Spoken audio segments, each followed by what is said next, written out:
Mensuration में आज हम समझेंगे गोला तथा अर्धगोला।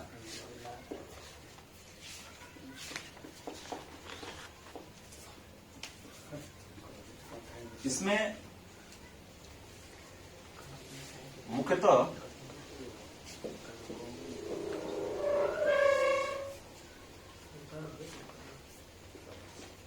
आयतन, पृष्ठ क्षेत्रफल, संपूर्ण पृष्ठ क्षेत्रफल, इन्हीं चीजों की बात होती है। अब पहले एक चीज समझते जाएंगे। गोले का आयतन 4/3 पाई आर क्यूब होता है। समझते हैं होता कैसे है। अगर इस गोले को आप किसी इसी के त्रिज्या वाले बेलन में फिट करेंगे, मान लीजिए यहां एक बेलन है और इसी के त्रिज्या वाला आपने इसमें एक गोला फिट किया है, तो ये जो गोला है इसका जो आयतन घेरेगा वो 2/3 होगा। ध्यान देते जाइए। अभी कल भी बात हुई थी, ये कितना होगा? 2/3 होगा। इसके आयतन का, पूरे बेलन के आयतन का, गोला का आयतन 2/3 होगा। मतलब एक अगर इसमें पानी भरा हो और ठीक इसी त्रिज्या का एक इसमें ठोस गोला आप डुबोए, तो समझ ले कि 1/3 हिस्सा इसका पानी जो है 2/3 हिस्सा, 2/3 हिस्सा जो पानी निकल जाएगा इससे बाहर। इसका मतलब ये समझ चुके होंगे आप कि गोले के आयतन का 1.5 गुना होता है एक बेलन का आयतन, जब उसी त्रिज्या का दोनों रहें, ठीक, और उतनी ही ऊंचाई का। वो तो क्लियर होगा ही। तो गोले के आयतन का कितना? 1.5 गुना हो रहा है। अब इस बात को समझ सकते हैं आपकी गोले की त्रिज्या मान लीजिए आर हो गई, तो यहां भी आप समझ सकते हैं कि इस बेलन की त्रिज्या भी क्या हुई? आर हुई। तो ये भी तो आर है, ये ऊंचाई होगी गोले की भी, जो कि इसके बराबर है। तो ऊंचाई क्या? इसका व्यास है, मतलब ये भी आर है, ये भी आर है। ये बात समझ सकते हैं। ये भी अगर इन दोनों को आप एक करूं तो क्या आएगा? ये एच है। किसका? बेलन का एच हो गया है। तो अगर मैं यहां पर कह रहा था आपसे कि बेलन का आयतन जो होता है वो गोले के आयतन का 1.5 गुना होता है, इसका मतलब ये हुआ कि अगर मैं 3/2 से गुणा कर दूं गोले का आयतन, तो बराबर क्या हो गया है? बेलन का आयतन।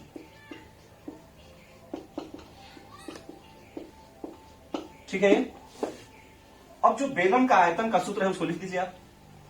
बेलन का आयतन क्या होता है? पहले से आपको पता है, बेलन पढ़ चुके हैं आप। बेलन का आयतन होता है pi r square h. Pi r square h है।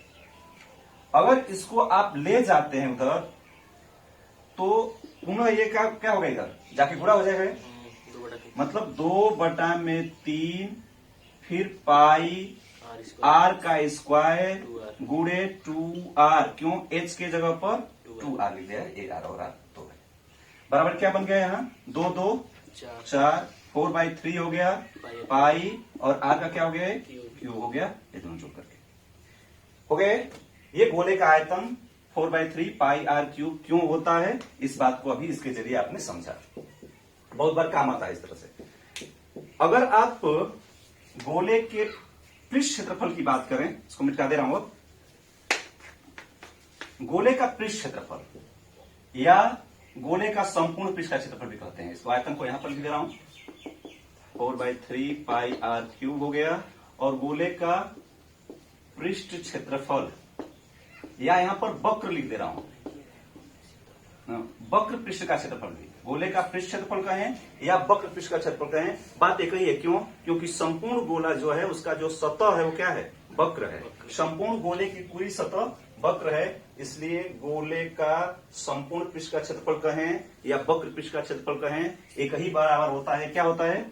4 पाई आर स्क्वायर। बहुत ज्यादा व्याख्या करने की जरूरत नहीं है, आप इतना बस समझे कि पाई आर स्क्वायर क्या है? पाई आर स्क्वायर एक वृत्त का क्षेत्रफल है। वृत्त के क्षेत्रफल में 4 का गुणा करते हैं, 4 गुणा करते हैं तो एक उसी त्रिज्या के बने हुए गोले का संपूर्ण सतह का क्षेत्रफल हो जाता है। एक बात ये हुई। ये दोनों यहां पर ध्यान रखेंगे आप, इन दोनों पर क्वेश्चंस रहते हैं। अगर मैं अर्धगोला की यहां पर बात कर दूं,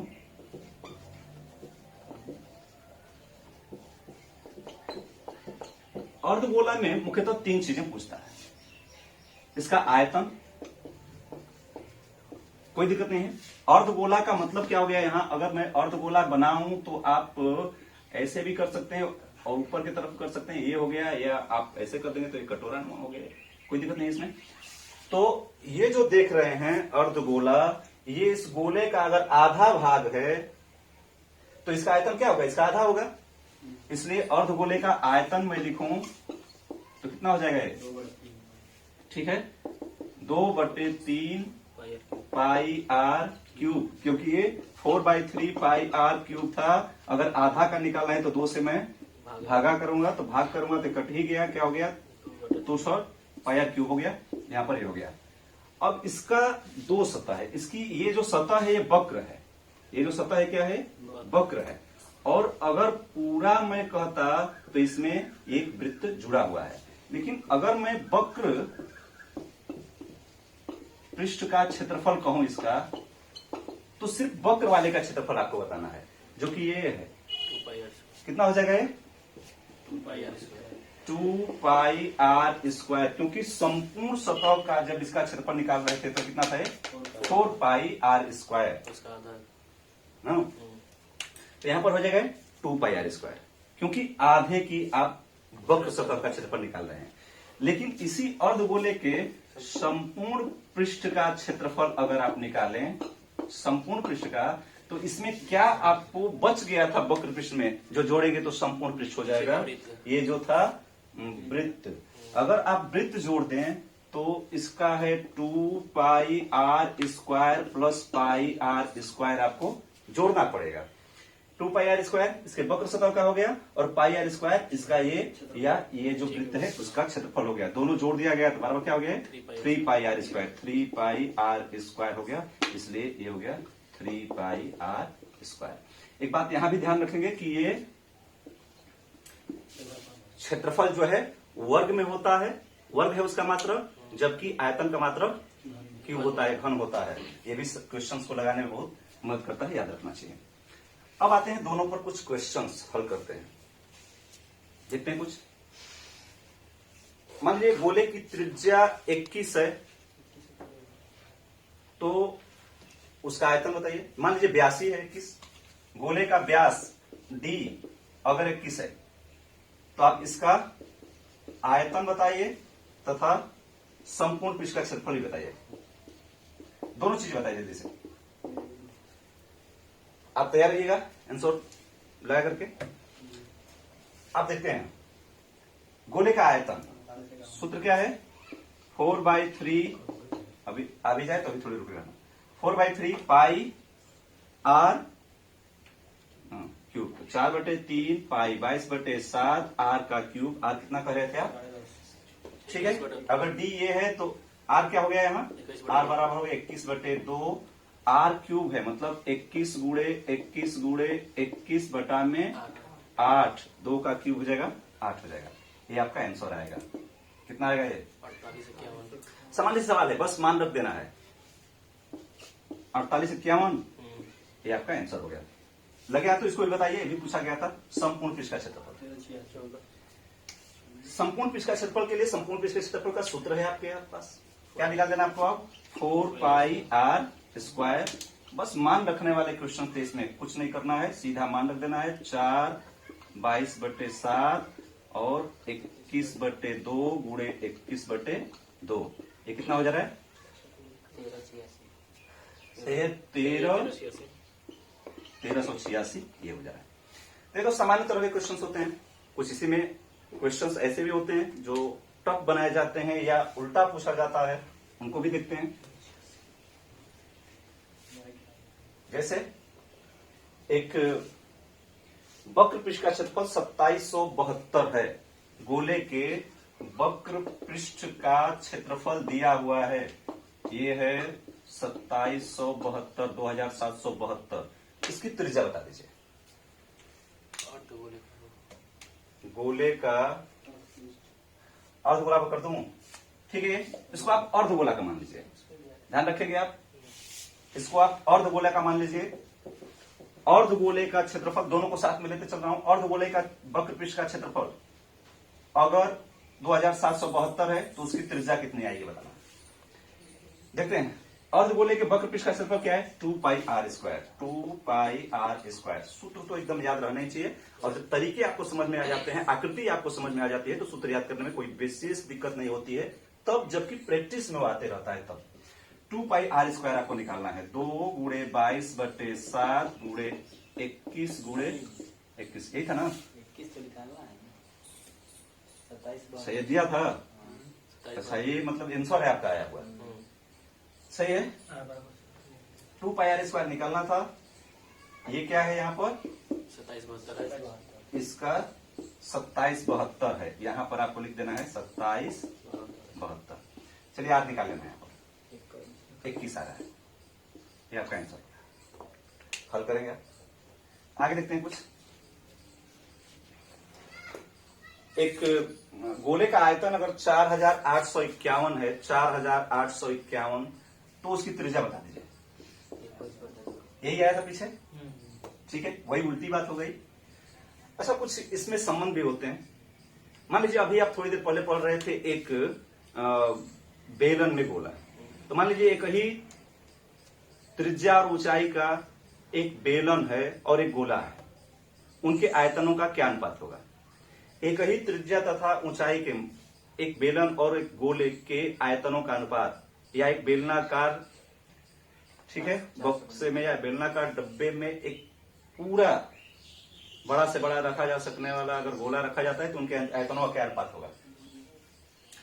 फिर वही बात है, अभी जो समझ रहे थे आप थोड़ी देर पहले, ये मान लीजिए कि एक हो गया ये और इसमें एक गोला हो गया है, तो ये गोला जो है आपका, इसकी त्रिज्या अगर r है तो इसकी भी त्रिज्या r है, और इसकी h जो है वो 2r है, अभी जो समझ रहे थे। तो इनके आयतनों का अनुपात पूछ रहा था। ध्यान रखते हैं कि पहले किसको कह रहा था? पहले जो है बेलन को कह रहा था। तो बेलन का आयतन क्या हो गया? पाई आर स्क्वायर एच। एच की जगह पर क्या लिखूंगा? 2r। और इसका जो आयतन होगा वो 4/3 पाई आर क्यूब हो गया। ये सवाल पाई से पाई कट गया और ये आर कट गया, ठीक है, हो गए। अब 3 ऊपर हो गया, 2 इससे कटा दिया आपने, 3 ऊपर गया, 3/2, ये आपका आंसर होया। मैंने आपको पहले ही बताया था कि 1.5 गुना होगा। जो बेलन का आयतन है, अगर उसी त्रिज्या का गोला लेते हैं तो उसके आयतन कितना? 1.5 गुना। ये यहां प्रूफ भी होता है।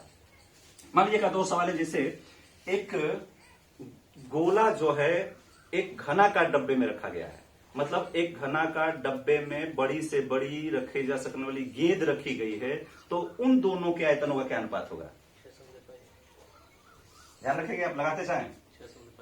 यहां आप समझ सकते हैं कि एक ये घनाकार डब्बा हो गया और इस घनाकार डब्बे में एक बड़ी से बड़ी जो गेंद रखी जा सकती है, ये मान लीजिए ये गोला हो गया, ये रखी जा सकती है। तो अगर इसकी त्रिज्या r है तो इसका जो घन की भुजा जो हुई क्या हुई? 2r। क्लियर है ना? ये इसकी त्रिज्या अगर यहां से यहां तक अगर r है तो ये यहां से यहां तक पूरा क्या है? r a भी है, दोनों मिलाकर के 2r हो रहा है। इतनी की जरूरत है आपको। घन का आयतन और गोले के आयतन का संबंध बताना है, अनुपात बताना है। इसलिए घन का आयतन होता है भुजा का घन, मतलब 2r का घन हो गया ये, और गोले का आयतन है 4/3 पाई आर क्यूब, ठीक है, यही था ना? ये क्लियर हो गया। तो ये हो गया जो है 8r क्यूब, और ये हो गया 4/3 पाई आर क्यूब। इसमें पाई की जरूरत नहीं थी। अब इसको आप कटा देते हैं, ये तो 2 हो गया, आपसे r से r ये कट गया, ये 3 ऊपर चला गया, ये 2 हो गया था, तो इसको इसका मतलब है कि 3/2, 3/2, हाँ से 3 6 बटा पाई हो जा रहा है, तीन। ये ऊपर जा रहा है, गुणा हो रहा है, तो ये 6/पाई। इसको ऐसे ही छोड़ सकते हैं या लिख सकते हैं 6/पाई, ये आपका आंसर है। या पाई को 22/7 करके और भी कर सकते हैं, ठीक। कुछ और सवाल लेते हैं अर्धगोले या गोले से संबंधित। एक गोले का आयतन बताइए जब कोई संपूर्ण पृष्ठ दिया हुआ है। संपूर्ण पृष्ठ वाला पूछा था पहले शायद। सब कुछ और सवाल है, इससे पहले देख लेते हैं। अगर एक गोला जिसकी त्रिज्या 7 है, उसके आयतन और वक्रपृष्ठ के क्षेत्रफल में क्या अनुपात होगा? अंकीय अनुपात की बात करेंगे सिर्फ ना। तो आपको त्रिज्या कुछ भी रहे, त्रिज्या 7 बोला गया था, इससे कोई बात नहीं है। आपको बताना क्या है कि एक अंकीय अनुपात बता दीजिए गोले के आयतन तथा वक्रपृष्ठ के क्षेत्रफल में, संपूर्ण पृष्ठ के क्षेत्रफल में, कही बात हुई। तो गोला का आयतन हो गया 4/3 पाई आर क्यूब, और इसका जो वक्र सतह का क्षेत्रफल हुआ वो ये कितना हो गया? 4 पाई आर स्क्वायर। ठीक है, अब इसको हल कर देते हैं बस। कितना आएगा हल कर देते? सही है, तो इसमें त्रिज्या आगे 7 में। सही है ना ये? 7/3 अर्थात 7/3। आर का वैल्यू जब रखेंगे तब आएगा 7/3। आर का वैल्यू रख देंगे तब जो आ रहा होगा उसको मिला करके आर का वैल्यू रख देंगे तब। आर क्योंकि आपको 7 बोला गया था, और आर अगर वैल्यू नहीं रखते तब, चूंकि आर बराबर यहाँ 7 बोला गया था तो, और आर कोई जरूरत नहीं है आपको देता, ऐसे भी आप निकाल सकते थे। और कुछ देते हैं, एक अर्धगोला जिसकी त्रिज्या 21 है, उसका संपूर्ण पृष्ठ का क्षेत्रफल और वक्र पृष्ठ का क्षेत्रफल दोनों बता दीजिए। एक अर्धगोला त्रिज्या 21 है, इस अर्धगोले पर संबंधित सवाल है। आर इसकी 21 है, तो इससे आप वक्र पृष्ठ का क्षेत्रफल तथा संपूर्ण पृष्ठ का क्षेत्रफल ये दोनों बता देते हैं। फिर से देखा जाए, आप तैयार रहेंगे आंसर के साथ। वक्र पृष्ठ का क्षेत्रफल अगर है, यहां देखें तो 2 पाई आर स्क्वायर है। 2 पाई आर स्क्वायर बराबर यहां पर लिख सकते हैं, इसको नीचे लगा दूंगा मैं, 2/22/7 आर का स्क्वायर जो है 21 था, 21 गुणे 21 कितना वर्ग होता है इसका? 21 गुणे 21 का बस ये याद है ना, पाई आर स्क्वायर, तो इसको छोड़ देता हूँ। 441 लिख सकते थे डायरेक्ट आप, और इसको कटा भी सकते लिख सकते हैं। कितना आएगा ये? 1386 फिर से आ गए। ठीक, इसके संपूर्ण पृष्ठ का क्षेत्रफल होता है यहाँ पर आपको, इसको आप क्या लगाना है? 3 pi r square. 3 pi r square अगर लगा रहे हैं तो वही चीज लगा देना है, 3/22/7 आर स्क्वायर है, भी ध्यान रखेंगे आप। ठीक, 21 गुणे 21 यही बस लगा देना है दोनों में। कितना रहा है? 4158। अगर एक अर्धगोले का वक्र पृष्ठ दिया हुआ है 2772, इसका आंसर कितना आया? 1346। ये सही है, गलत नहीं। तो फिर क्लियर करो इसको भाई। 2772। ये है, और इसका 4158। ठीक है, प्रूफ कर लिया कीजिए आप लगा करके अपने से, तब उसको बताया कीजिए, कम से कम 2-3 लोगों को आ जाए तब, नहीं तो गलत होगा तो पूरी वीडियो में भी गलत हो जाएगा। इस बात का ध्यान रखें आप, क्योंकि आपके सहारे मैं आंसर लिख दे रहा हूं। आगे देखते हैं, मैं क्या बोल रहा था, एक सवाल और, कि अगर एक अर्धगोले का संपूर्ण पृष्ठ का क्षेत्रफल बताना हो और वक्र पृष्ठ का क्षेत्रफल 2772, सवाल बोला गया था क्या? अभी है, उसको भी छोड़ देते हैं। एक 2 गोले हैं, समझ लीजिए 2 गोले जिनके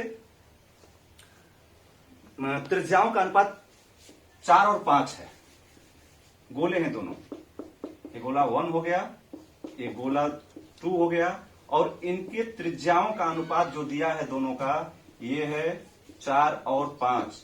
तो इनके क्षेत्रफलों का अनुपात भी बता दीजिए, मतलब वक्र पृष्ठ का या संपूर्ण पृष्ठ के क्षेत्रफलों का अनुपात बता दीजिए, और इनके आयतनों का अनुपात बता दीजिए। 16-25 हो जाएगा और 64। हाँ, ये सही है। तुरंत क्या देखते हैं, अगर क्षेत्रफल का अनुपात देखें तो क्षेत्रफल का जो वर्ग में होता है, बाकी वही सूत्र होता है, तो बाकी चीजें तो कट ही जाएंगी। तो वर्ग में होता है तो दोनों का वर्ग बस बता देना, क्या? 16 और 25। ध्यान रखेंगे, इसको आप छोटा कटाएंगे नहीं, ऐसा नहीं कि 4 और कहेंगे, क्योंकि कट नहीं रहा है वो। हाँ, वर्गमूल निकालने के बहुत लोग बता देते हैं तुरंत कि ये 4 और 5 बता दिया जाए, ऐसा नहीं है। अगर आयतन की बात करूं तो आयतन किसमें होता है? क्यूब में। 4/3 पाई आर क्यूब है तो 4/3 पाई तो कट ही जाएगा सब में, वो किसी में है, इसलिए आर का क्यूब बस बताना है आपको, इसलिए क्या हो जाएगा? 64 और 125। तो कुछ क्वेश्चन थे अर्धगोला और गोला से संबंधित, और उनके संबंध में बताई गई सूत्र और उसको याद करने के तरीके। अगला जो हमारा आकृति होगा वह प्रिज्म और पिरामिड होगा। इसके बाद फिर से जैसे क्षेत्रमिति का हमने क्षेत्रफल से संबंधित क्वेश्चंस को हल किया, उसी तरह से 4-5 वीडियो में फिर से आयतन से संबंधित संपूर्ण क्वेश्चंस को हल करेंगे, हर तरह के क्वेश्चन को, तब जाकर के मेंसुरेशन पूरा होगा।